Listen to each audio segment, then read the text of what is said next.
దేవుని పరిశుద్ధ నామమునకే మహిమ కలుగునుగాక. మరొకసారి ఈ ఉపవాస స్వస్థత అభిషేక ఆరాధన కొడుకుకి విచ్చేసిన మీ అందరికీ కూడా నా ప్రేమ వందనాలు. ఈరోజు మనం నేర్చుకోబోయే అంశం, ఈరోజు వినబోతున్నటువంటి వర్తమానము అపోస్తుల కార్యములు 16వ అధ్యాయము 16 నుంచి 18 వరకు. 16 నుంచి 18 వరకు నాతో కలిసి చెప్పండి. మేము, బైబిల్ ఉన్న వారందరూ చూడండి.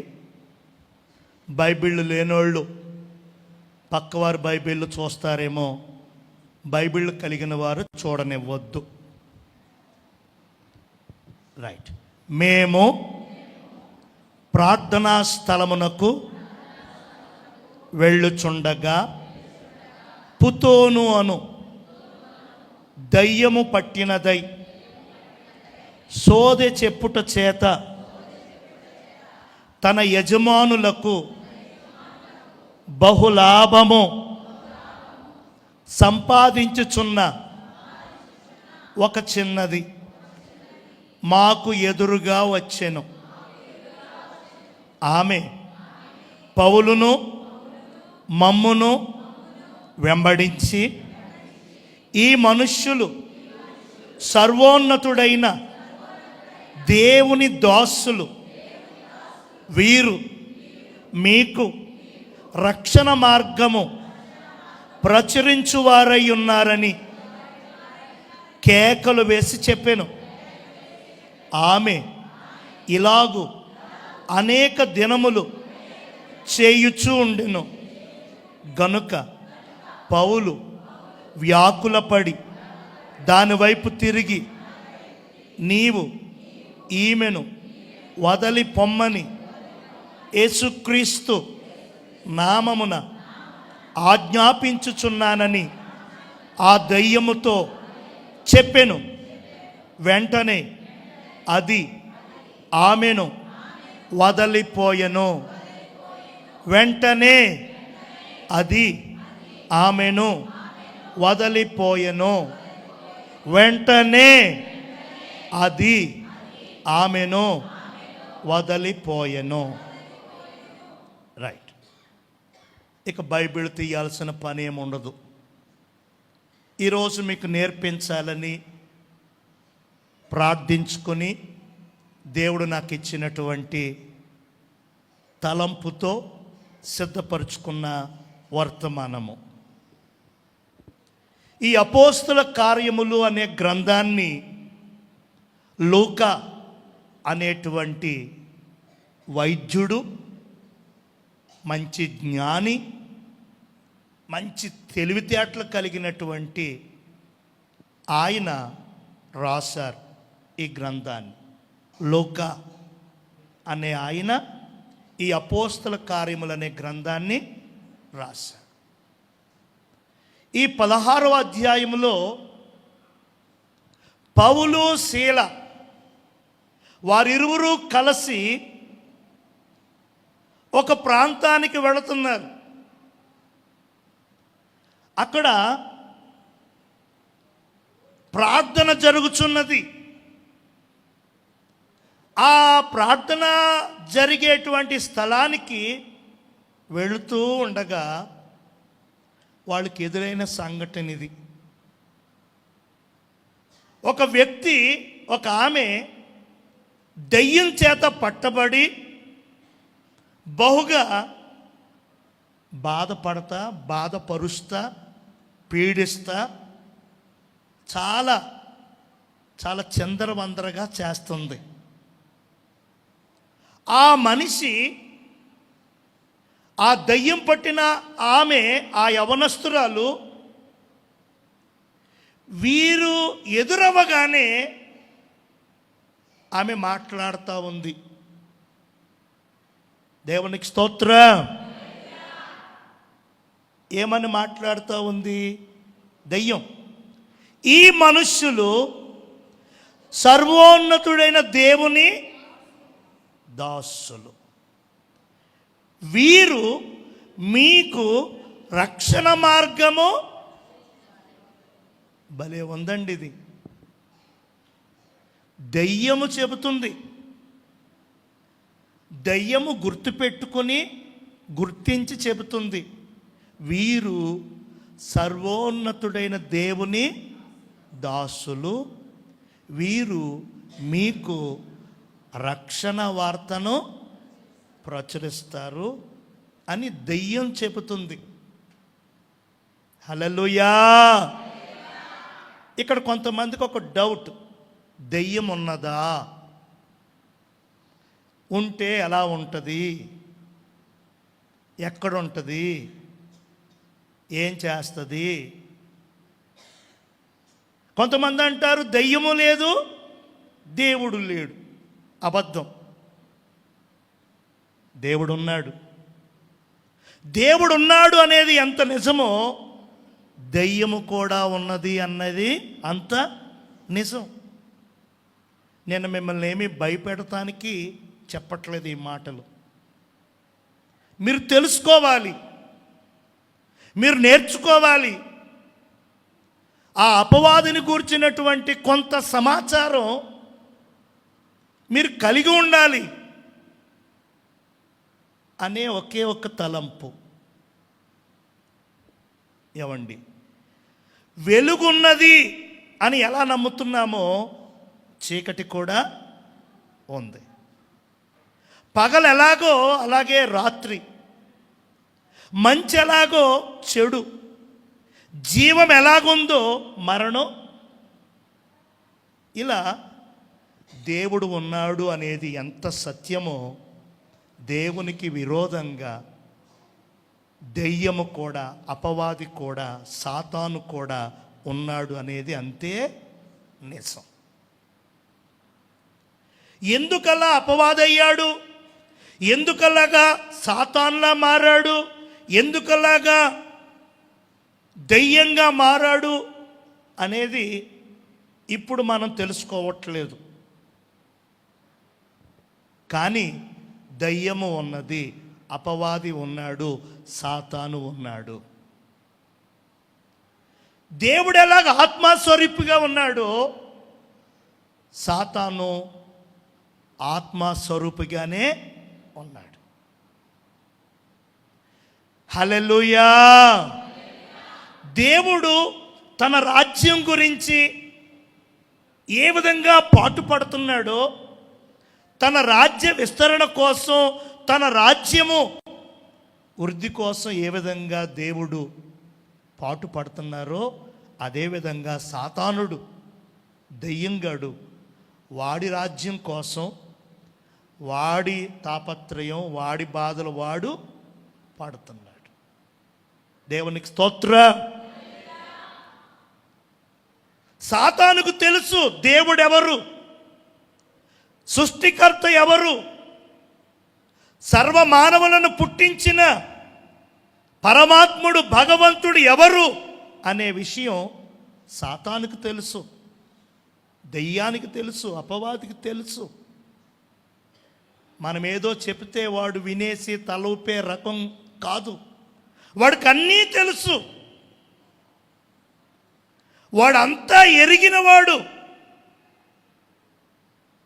అయితే దేవుని సేవకులు, అపోస్తలులైనటువంటి ఈ పౌలు శీలలు ఆ ఊరికి రాగానే వారిని చూసి ఈ దెయ్యం ఇలా కేకలేస్తున్నాడు, వీరు సర్వోన్నతుడైన దేవుని సేవకులు, వీరు మీకు రక్షణ సువార్తను ప్రకటిస్తారు, మీకు ఆశీర్వాదాన్ని, మీకు విడుదలను, మీకు దీవెనలను అనుగ్రహిస్తారు వీరు అని దయ్యం సాక్ష్యం చెప్తుంది. ఎవరు సాక్ష్యం చెప్తున్నారు? దయ్యం చెప్తున్నాడు. మరి దేవుని పిల్లలమైనటువంటి మనం, దేవుని ఆత్మను పొందుకున్న మనం, దేవుని రక్తములో, దేవుని శరీరములో పాలి భాగస్థులంగా ఉన్నటువంటి మనం ఆరాధించే దేవుడు గురించి, ఆయన మహిమ గురించి, ఆయన శక్తి గురించి సాక్ష్యం ఇస్తున్నామా? మాట్లాడుతున్నామా? ఆయన గురించి మనం ఆయన గురించి ప్రస్తావిస్తున్నామా? ఎప్పుడైనా, ఎక్కడైనా, ఎవరితోనైనా? హల్లెలూయా. 190 మంది ప్రస్తావించట్లేదు. అది మా పని కాదండి. మా పాస్టరయ్య గారు ఉన్నారండి, మా పాస్టరమ్మ గారు ఉన్నారండి, ఆడదండి ఆ పని. మరి మీ పని ఏంటి?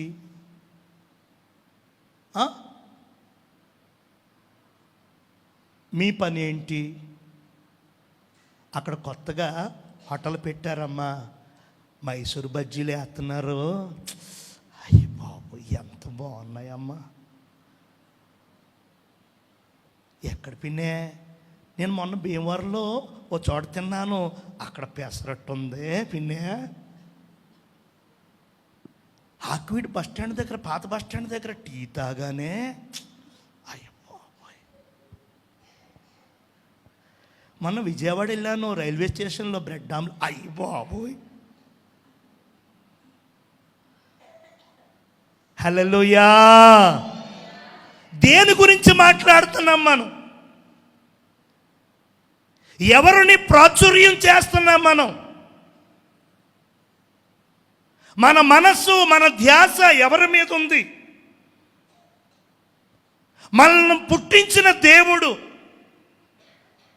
ఆయుష్ పెంచిన దేవుడు, ఆరోగ్యం ఇచ్చిన దేవుడు, ఆహారం ఇచ్చిన దేవుడు, వస్త్రాలు ఇచ్చిన దేవుడు, ఇల్లు వాకిలు ఇచ్చిన దేవుడు, భర్తని భార్యనిచ్చిన దేవుడు, చక్కని బిడ్డలనిచ్చిన దేవుడు, వస్తువాహనాలు ఇచ్చిన దేవుడు, నీకంటూ ఒక కష్టార్జితాన్ని ఇచ్చిన దేవుడు నీ మాటల్లో ఉన్నాడా? ఆయన గురించిన ప్రస్తావన, ఆయన గురించినటువంటి ప్రస్తావన చేస్తున్నావా? హల్లెలూయా. ఒక తీర్మానం చేసుకోవాలి ఈరోజు. ఈ 2025వ సంవత్సరంలో ఒక తీర్మానం. ఇంత చేసిన తండ్రి, ఇన్ని అనుగ్రహించిన మా ప్రభువా, మీకోసం నేను మాట్లాడతానయ్యా, మీకోసం నేను ప్రస్తావిస్తానయ్యా, మీ గురించి నేను మాట్లాడతానయ్యా, మౌనంగా ఉండనయ్యా. అవకాశం దొరికినప్పుడు, వీలు చిక్కునప్పుడు తప్పక నీకోసం నేను నోరు విప్పుతానయ్యా. ఏవండి, దెయ్యాలు మాట్లాడుతున్నాయి దేవుడి గురించి, దెయ్యాలు సాక్ష్యం ఇస్తున్నాయి. సేవకులు ఎవరు, వారు ఏం చేస్తారు, ఏంటి కథ అని దెయ్యాలు సాక్ష్యం ఇస్తున్నాయండి. నేను హెచ్చరిక అనుకోండి, ఇంకోటి అనుకోండి, మీరు దేవుని గురించి మాట్లాడకపోతే, దేవుని గురించి మీరు ప్రస్తావించకపోతే, దేవుని గురించి మీరు ఏమీ ఎరగని వారిగా ఏదో ఆదివారం వచ్చి వెళ్ళిపోయి బాధలన్నీ తీర్చితే చాలు, బంధకాలన్నీ తీరుస్తే చాలు అనుకునేవారిగా మాత్రమే మీరుంటే గనక దేవుడు దెయ్యాలను వాడుకుంటాడు. దేవునికి స్తోత్రం చెప్పండి. ఎవరిని వాడుకుంటాడు? నువ్వు మాట్లాడితే నిన్ను వాడుకుంటాడు.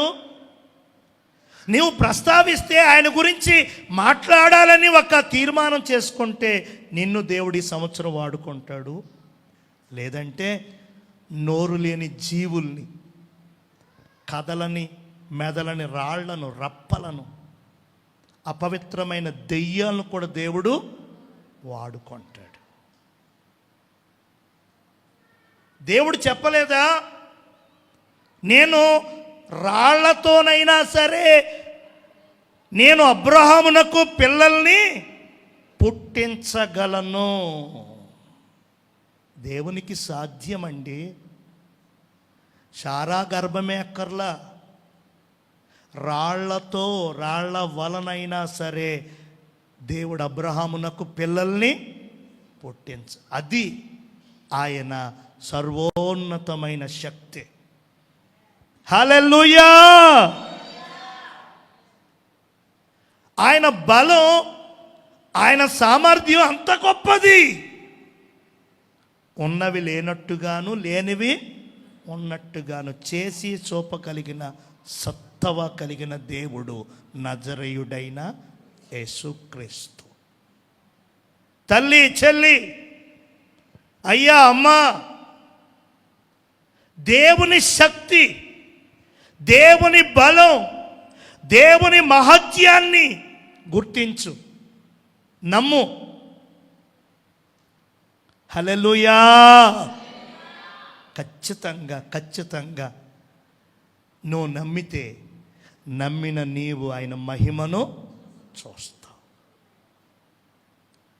నీ దేవుని గురించి నువ్వు మాట్లాడు, నీ దేవుని గురించి నువ్వు ప్రస్తావించు, నీ దేవుని గురించి నీవు నోరు విప్పు.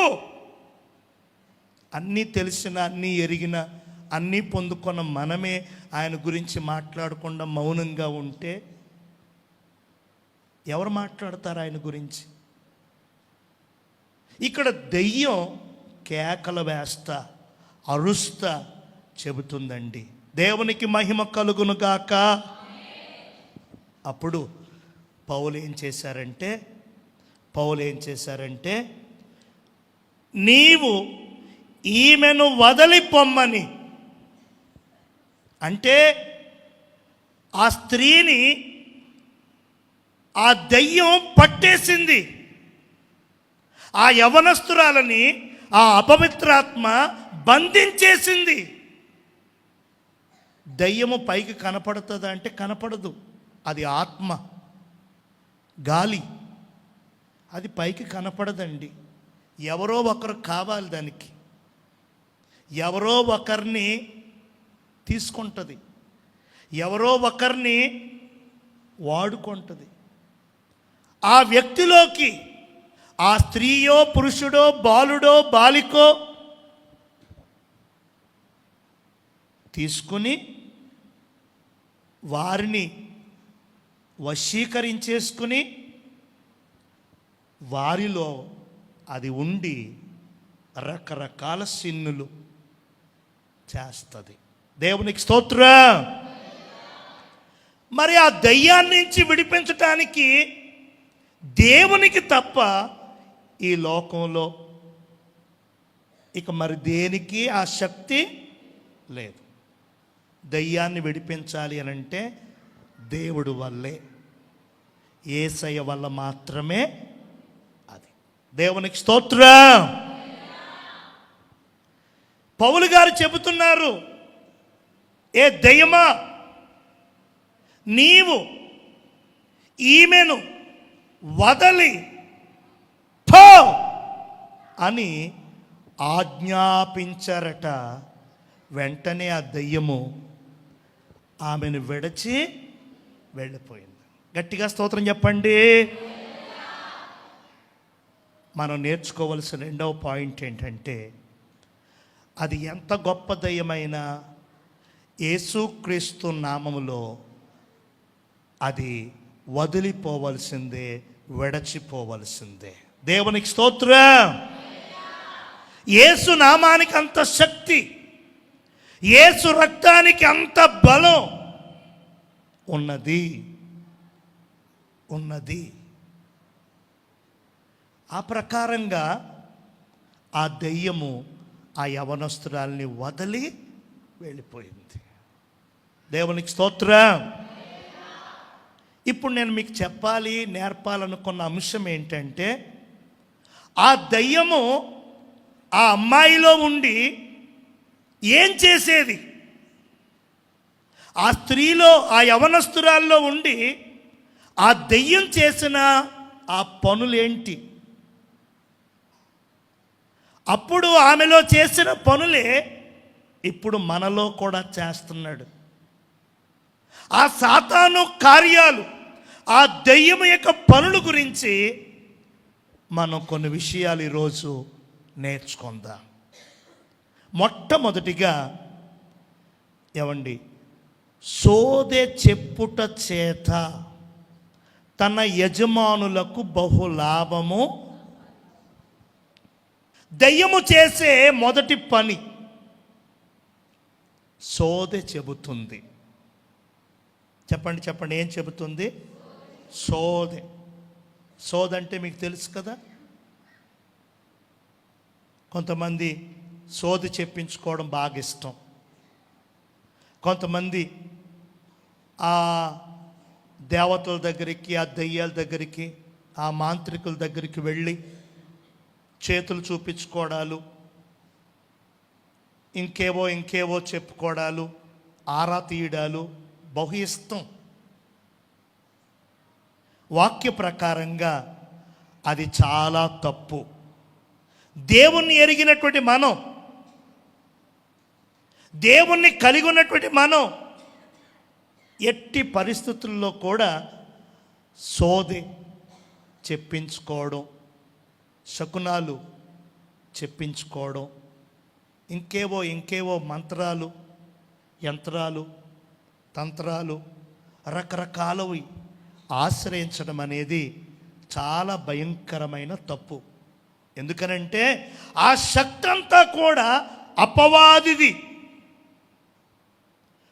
ఆ బలమంతా కూడా సాతానుది. నీవు దేవుని శక్తిని ఆశ్రయించాలి కానీ, దేవుని బలాన్ని నమ్ముకోవాలి కానీ, నీవు సాతాను శక్తిని ఆశ్రయించడం ఏంటి? సాతాను బలాన్ని నమ్ముకోవడం ఏంటి? హల్లెలూయా. ఇంటికి పునాది రాయి వేయాలి. ప్రార్థన ఏమో పాస్టర్ గారు చెయ్యాలి, ముహూర్తమేమో ఎవరు చెప్పాలి? పంతులు గారు చెప్పాలి. దేవునికి స్తోత్రం. పెళ్ళి పాస్టర్ గారు జరిపించాలి. ఆ సమయమేమో, ఆ తేదీ ఏమో ఇంకెవరో చెప్పాలి. నీవు దేవుని బిడ్డవై ఉండి సాతాను శక్తిని ఆశ్రయిస్తున్నావేమో, దేవుని పిల్లలై ఉండి సాతానుని మీరు ఆధారం చేసుకుంటున్నారేమో. చాలా పెద్ద తప్పు ఇది, చాలా పెద్ద. చాలామంది క్రైస్తవులు అదేనండి, ఇదేనండి. చెప్పండి, అదే ఇది, అదే ఇది, ఇదే కానే కాదు. ఒక్కటే. చెప్పండి, ఒక్కటే. ఆ ఒక్కటే దేవుడు మనకిచ్చిన వాక్యం, దేవుడు మనకిచ్చిన ధర్మశాస్త్రం.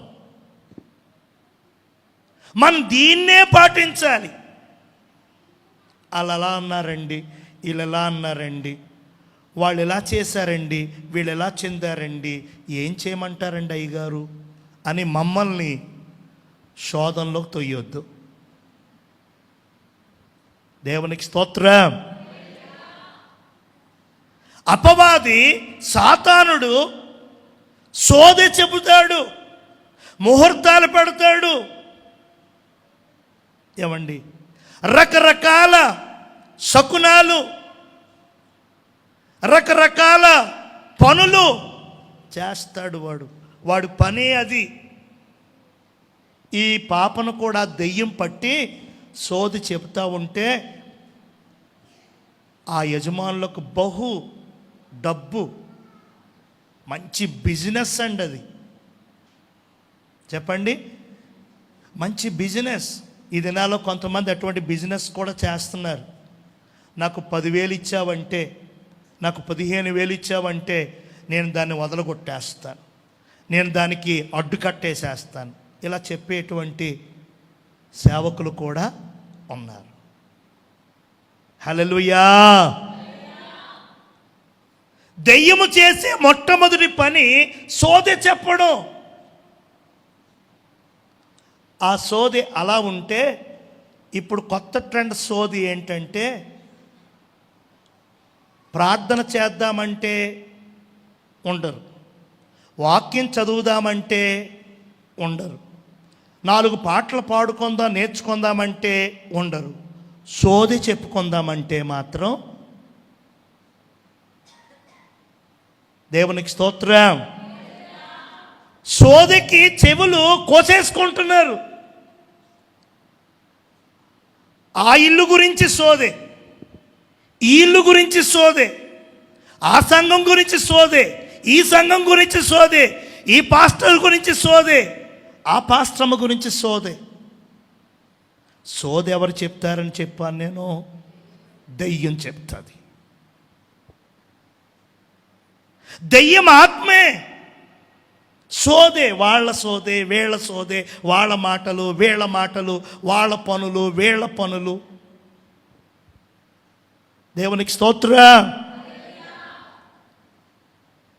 మనకు ఉపయోగం లేని, మనకు అవసరం లేని, మనకి ఏ మాత్రము తెలియని, మనం ఏ మాత్రము ఎరగని విషయాలు మనం వింటున్నాము, మనం పలుకుతున్నాము అని అంటే అది అపవాది నుంచి వచ్చేది. దేవునికి స్తోత్రం. నీ పనేంటి? ఆ సందర్భం ఏంటి? మీరు కూడుకున్నది ఎక్కడ? మీరు కలుసుకున్న విషయం ఏంటి? అది మర్చిపోయి ఎక్కడెక్కడికో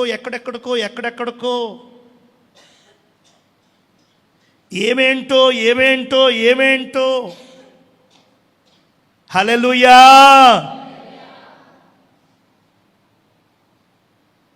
దయచేసి అపవాది చేసే పనిని గుర్తించండి. ఎవరైనా మీ దగ్గరకు వచ్చి అలా మాట్లాడబోతుంటే మీరు వెంటనే వచ్చేసింది అపవాది. పైకి అనొద్దమ్మా, ఎందుకంటే రోజులు బాలేదు, లోపల అనుకోండి. దేవునికి స్తోత్రం. వచ్చేసాడు దెయ్యంగాడు. నేను ఎంత త్వరగా ఇక్కడి నుంచి బయటికి వెళ్ళిపోతే అంత మంచిది. ఎంత త్వరగా నేను ఈవిడ్ని ఇతన్ని వదిలించుకుంటే అంత మంచిది. అపవాది చేసే మొదటి పని ఏంటంటే సోదే. పనికిరాని విషయాలు, అవసరం లేని విషయాలు, ఉపయోగం లేని విషయాలు, నువ్వు ఎరగని విషయాలు, నీకు అసలు తెలియని సంగతుల గురించి. హల్లెలూయా, హల్లెలూయా. దయచేసి అలా మాట్లాడి లేని విషయాలు, ఉన్న విషయాలు లేని విషయాలు మనం మాట్లాడుకుంటూ టైం పాస్ చేసే ఆ పద్ధతిని అపవాది ప్రవేశపెట్టాడు. దయచేసి దానికి ఎట్టి పరిస్థితుల్లోనూ మనం అవకాశం ఇవ్వడానికి వీలు లేదు. నీ పని నువ్వు చేసుకో, నీళ్ళు నువ్వు చక్కబెట్టుకో, వెంటనే ప్రార్థనకు ఉపక్రమించు, వాక్యం చదవడం ఉపక్రమించు. ఎందుకు ఆ చెత్తంతా మాట్లాడుకోవడం వల్ల మన బుర్రలు పాడైపోతున్నాయి.